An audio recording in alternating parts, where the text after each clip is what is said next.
আকাশবাণী খবর পড়ছি পার্থপ্রতিম মিত্র। প্রথমে বিশেষ বিশেষ খবর। ঘন কুয়াশার কারণে দৃশ্যমানতা কম থাকায় পশ্চিমবঙ্গের নদিয়া তাহিরপুরে সভাস্থলে যোগ দিতে না পারায় প্রধানমন্ত্রী নরেন্দ্র মোদী কলকাতার বিমানবন্দরে ফিরে আসেন। রাজ্যপাল ডক্টর সিবি আনন্দ বোস ৩,২০০ কোটি টাকার জাতীয় সড়ক প্রকল্পের উদ্বোধন ও শিলান্যাস করেছেন। ভার্চুয়ালি পরিবর্তন সংকল্প সভায় বক্তব্য রাখছেন প্রধানমন্ত্রী। পশ্চিমবঙ্গ সফর শেষে আজই তিনি দুদিনের আসাম সফর শুরু করবেন। আসামের হোজাই জেলায় ট্রেনের ধাক্কায় ৭টি হাতির মৃত্যু হয়েছে। ঘন কুয়াশা ও দৃশ্যমানতা কম থাকায় সরকার বিমান সংস্থাগুলিকে যাত্রী সুবিধার্থে বিভিন্ন ব্যবস্থা গ্রহণের নির্দেশিকা জারি করেছে। ন্যাশনাল হেরাল্ড বেআইনি অস্ত্র পাচার মামলায় রাহুল গান্ধী সহ কংগ্রেস নেতৃত্বের বিরুদ্ধে ইডির দায়ের করা মামলা গ্রহণ না করায় নিম্ন আদালতের রায়কে চ্যালেঞ্জ করে দিল্লি হাইকোর্টে আবেদন জানিয়েছে তদন্তকারী সংস্থা। আসছি বিস্তারিত খবরে। ঘন কুয়াশার কারণে দৃশ্যমানতা কম থাকায় নদিয়া তাহিরপুরের সভাস্থলে পৌঁছতে পারলেন না প্রধানমন্ত্রী নরেন্দ্র মোদী। ৩,২০০ কোটি টাকার দুটি জাতীয় সড়ক প্রকল্পের উদ্বোধন ও শিলান্যাসের পর শ্রী মোদীর পরিবর্তন সংকল্প সভায় ভাষণ দেওয়ার কথা ছিল। আজ সকালে কলকাতা থেকে তাহিরপুর পর্যন্ত প্রধানমন্ত্রীর হেলিকপ্টার পৌঁছলেও তা নামতে পারেনি। ফের তিনি বিমানবন্দরে ফিরে এসেছেন বলে জানা গেছে। বিরোধী দলনেতা শুভেন্দু অধিকারী সভামঞ্চে প্রধানমন্ত্রীর কলকাতায় ফিরে আসার কথা জানান। এদিকে সভামঞ্চে উপস্থিত রাজ্যপাল সিবি আনন্দ বোস উন্নয়নমূলক প্রকল্পের উদ্বোধন ও শিলান্যাস করেন। এই সড়কপথ নির্মাণের ফলে কলকাতা ও শিলিগুড়ির মধ্যে যাতায়াতের সময় আরও ২ ঘণ্টা কমে যাবে। অন্যদিকে কলকাতা বিমানবন্দর থেকেই ভার্চুয়ালি সভায় বক্তব্য রাখছেন প্রধানমন্ত্রী। আজকের অনুষ্ঠানে উপস্থিত রয়েছেন কেন্দ্রীয় মন্ত্রী সুকান্ত মজুমদার, শান্তনু ঠাকুর, রাজ্যসভার সাংসদ, দলের রাজ্য সভাপতি শ্রমিক ভট্টাচার্য, বিরোধী দলনেতা শুভেন্দু অধিকারী সহ অন্যান্যরা। পশ্চিমবঙ্গ সফর শেষে প্রধানমন্ত্রী আজই দুদিনের আসাম সফরে যাবেন। সফরকালে শ্রী মোদী ওই রাজ্যে ১৫,৬০০ কোটি টাকার বিভিন্ন উন্নয়নমূলক প্রকল্পের উদ্বোধন ও শিলান্যাস করবেন। প্রথম দিনে প্রধানমন্ত্রী আজ লোকপ্রিয় গোপীনাথ বরদলৈ আন্তর্জাতিক বিমানবন্দরে অত্যাধুনিক বাম্বু অর্কিডস টার্মিনাল ভবনের উদ্বোধন করবেন। প্রায় ১.৫ লক্ষ বর্গ মিটার এলাকায় গড়ে ওঠা এই নতুন টার্মিনাল ভবনে দৈনিক ১,৩০,০০,০০০ যাত্রী চলাচল করতে পারবেন।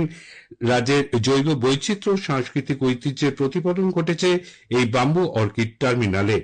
শ্রী মোদী বিমানবন্দরে প্রাক্তন মুখ্যমন্ত্রী গোপীনাথ বরদলৈয়ের ৮০ ফুট দীর্ঘ প্রতিমূর্তিরও আবরণ উন্মোচন করবেন। এরপর রোড শো করে বিজেপির সদর দপ্তরে পৌঁছে সেখানে দলীয় কর্মীদের সঙ্গে মত বিনিময় করবেন তিনি। সফরের শেষ দিনে আগামীকাল প্রধানমন্ত্রী ব্রহ্মপুত্র নদে ক্রুজে ভ্রমণের সময় স্কুলের ছাত্রছাত্রীদের সঙ্গে পরীক্ষা পে চর্চা অনুষ্ঠানে মত বিনিময় করবেন। তারপর শ্রী মোদী গুয়াহাটির নবনির্মিত শহীদ স্মারক ক্ষেত্রে ঐতিহাসিক আসাম আন্দোলনের শহীদদের প্রতি শ্রদ্ধা জ্ঞাপন করবেন। আসাম আন্দোলনের ৮৬০ জন শহীদের স্মৃতিতে এই স্মারকক্ষেত্র গড়ে তোলা হয়েছে। শ্রী মোদী এরপর নামরূপে ১২,০০০ কোটি টাকার অ্যামোনিয়া ইউরিয়া সার প্রকল্পের ভূমি পুজোতেও অংশ নেবেন। দিল্লি রওনা হওয়ার আগে তিনি নামরূপে এক জনসভাতেও ভাষণ দেবেন। অসমের হোজাই জেলায় রাজধানী এক্সপ্রেসের ধাক্কায় ৭টি হাতির মৃত্যু হয়েছে। আজ ভোররাতে দুর্ঘটনাটি ঘটে গুয়াহাটি থেকে প্রায় ১২৬ কিলোমিটার দূরে চাংজুরি গ্রামের কাছে। রেল আধিকারিকরা জানিয়েছেন, মূলত ঘন কুয়াশার কারণে এই দুর্ঘটনা ঘটেছে। এই ঘটনায় ট্রেনে ৫টি কোচ এবং ইঞ্জিন লাইনচ্যুত হয়েছে, তবে কোনো যাত্রী আহত হননি।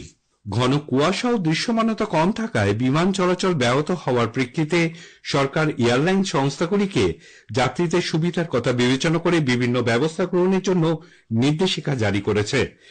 অসামরিক বিমান পরিবহন মন্ত্রকের পক্ষ থেকে গতকাল এক নির্দেশিকায় বলা হয়েছে, বিমান চলাচল সংক্রান্ত সঠিক সময়সীমা, সর্বশেষ গতিবিধি সম্পর্কে যাত্রীদের আগে থেকেই অবহিত করতে হবে।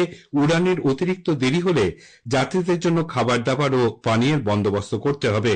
সময় মতন চেকিং করলে বোর্ডিং যাতে কোনো মতেই বাতিল করা না হয় সেই বিষয়টিও সুনিশ্চিত করতে বলা হয়েছে। এয়ারলাইন সংস্থাগুলিকে পর্যাপ্ত কর্মী নিযুক্ত করা, বিশেষভাবে ভোর ও রাতের দিকে এয়ারপোর্ট হেল্প ডেস্ক যেন ফাঁকা না থাকে তাও দেখতে হবে। কানেক্টিং ফ্লাইটের ক্ষেত্রে মালপত্র যাতে সঠিক সময়ে সঠিক জায়গায় পৌঁছে দেওয়া হয় তাও নিশ্চিত করতে বলা হয়েছে ওই নির্দেশিকায়। কেন্দ্রীয় সরকার 2026-27 সালে ফেব্রুয়ারি মাসের বাজেট পেশের আগে দেশবাসীর কাছে মতামত ও পরামর্শ আহ্বান করেছে। বৃদ্ধি এবং জাতীয় উন্নয়নের প্রশ্নে সাধারণ মানুষের চাহিদা ও আকাঙ্ক্ষা প্রতিফলিত হওয়ার লক্ষ্যেই এই পদক্ষেপ। সাধারণ মানুষ তাদের মতামত জানাতে পারবেন www.mygov.in পোর্টালে। প্রধানমন্ত্রী নরেন্দ্র মোদী আজ সশস্ত্র সীমা বলের প্রতিষ্ঠা দিবস উপলক্ষে বাহিনীর সকল সদস্যকে শুভেচ্ছা জানিয়েছেন।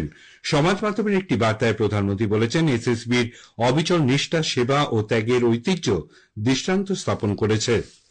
কেন্দ্রীয় স্বরাষ্ট্রমন্ত্রী অমিত শাহ সশস্ত্র সীমা বল প্রতিষ্ঠা দিবস উপলক্ষে ওই বাহিনীর সদস্য এবং তাদের পরিবারবর্গকে শুভেচ্ছা জানিয়েছেন।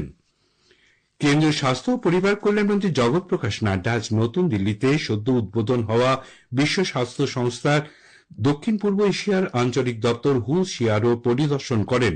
শ্রী নাড্ডা দক্ষিণ পূর্ব এশিয়া অঞ্চলের রাষ্ট্রগুলির মন্ত্রী ও উচ্চপদস্থ আধিকারিকদের সঙ্গে আলোচনাও করেন।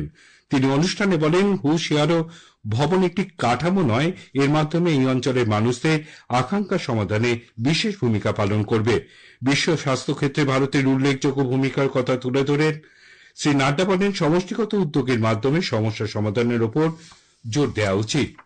প্রধানমন্ত্রী নরেন্দ্র মোদী 28শে ডিসেম্বর আকাশবাণীতে মন কি বাত অনুষ্ঠানে তার চিন্তাভাবনা দেশ বিদেশের মানুষের সঙ্গে ভাগ করে নেবেন।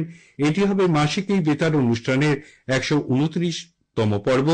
বেলা 11টা থেকে আকাশবাণী এবং দূরদর্শনের সবকটি চ্যানেল এবং Akashvani news on AIR website, mobile app, প্রধানমন্ত্রীর দপ্তর, তথ্য ও সম্প্রচার মন্ত্রকের ওয়েবসাইট ও ইউটিউব চ্যানেলে মন কি বাত সম্প্রচারিত হবে। এই খবর শুনছেন আকাশবাণী থেকে। আমাদের সংবাদ শোনা যাচ্ছে ইউটিউব চ্যানেল আকাশবাণী সংবাদ বাংলা, ফেসবুক ও ইনস্টাগ্রাম আকাশবাণী সংবাদ কলকাতা এবং এক্স হ্যান্ডেল এআই নিউজ কলকাতাতে।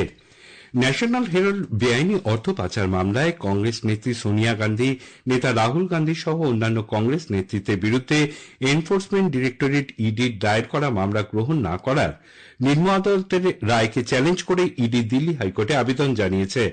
আবেদনে নিম্ন আদালতের রায় পুনর্বিবেচনার আজই জানানো হয়েছে। উল্লেখ্য, গত মঙ্গলবার দিল্লির একটি নিম্ন আদালত ন্যাশনাল হেরাল্ড বেআইনি অর্থ পাচারের ইডির দায়ের করা সোনিয়া গান্ধী, রাহুল গান্ধী এবং অন্যান্য 5 ব্যক্তির বিরুদ্ধে মামলা গ্রহণে অস্বীকার করে। তবে জাতীয় তদন্তকারী সংস্থাকে তদন্ত চালিয়ে যাওয়ার নির্দেশ দেয়। ইডি তাদের চার্জশিটে সোনিয়া গান্ধী, রাহুল গান্ধী, সুমন দুবে, শ্যাম পিত্রোদা, ইয়ং ইন্ডিয়ান, ডটেক্স মার্চেন্ডাইজ এবং সুনীল ভান্ডারীকে এই মামলার প্রধান অভিযুক্ত হিসেবে নাম উল্লেখ করে। লাদাখী নববর্ষ উপলক্ষে আজ লাদাখে লোসার উৎসব পালিত হচ্ছে। লেফটেন্যান্ট গভর্নর রবীন্দ্র গুপ্ত লাদাখের জনগণকে লোসার উৎসবের শুভেচ্ছা জানিয়েছেন।